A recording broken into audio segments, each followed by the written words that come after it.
ప్రతి ఇంటికి 1,50,000 కాడి నుంచి 2 లక్షల దాకా ప్రతి ఇంటికి వస్తున్నాయి. ఇవాళ పింఛన్ వచ్చేవాళ్ళకి కూడా మేము అనుకుంటుంది ఇలా ఇస్తున్నాడు ఈయన ఎందుకు ఇస్తున్నాడని. పింఛన్ వచ్చేవాళ్ళకి కూడా 18,750 వస్తున్నాయి. న్యాయం చెయ్యింది ఎవ్వరికి లేదు. ప్రతి కుటుంబానికి న్యాయం చేశాడు చంద్రబాబు నాయుడు. పోయినసారి 2014లో గెలిచేటప్పుడు ఏం చెప్పాడు?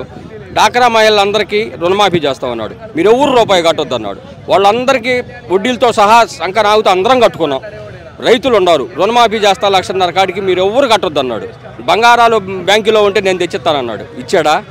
మెయిన్ ఆయన కనుక మళ్ళీ మొన్న చంద్రబాబు నాయుడు కనుక గెలిచినట్టే ఈ రాష్ట్రంలో తాగటానికి నీళ్లు లేక అల్లో రామచంద్రాన్ని అల్లాడిపోయేవాళ్ళు.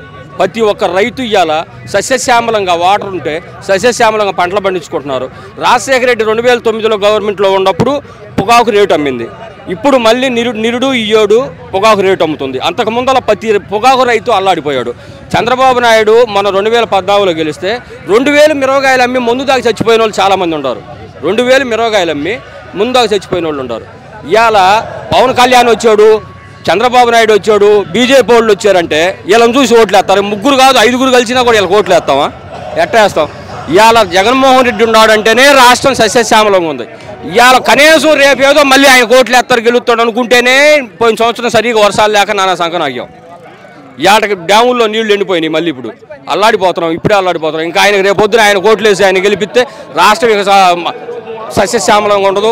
రాష్ట్రం గబ్బు పట్టిపోతుంది. శ్రీలంకకు పోవాలి. కదిలాడితే శ్రీలంక చేశాడు అంటాడు. ఏం చేశాడు శ్రీలంక చేసినట్టు?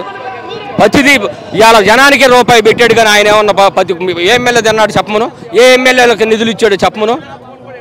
ఎందుకండి ఊరికా ఉపయోగం చెప్పుకునేదే ఉంది.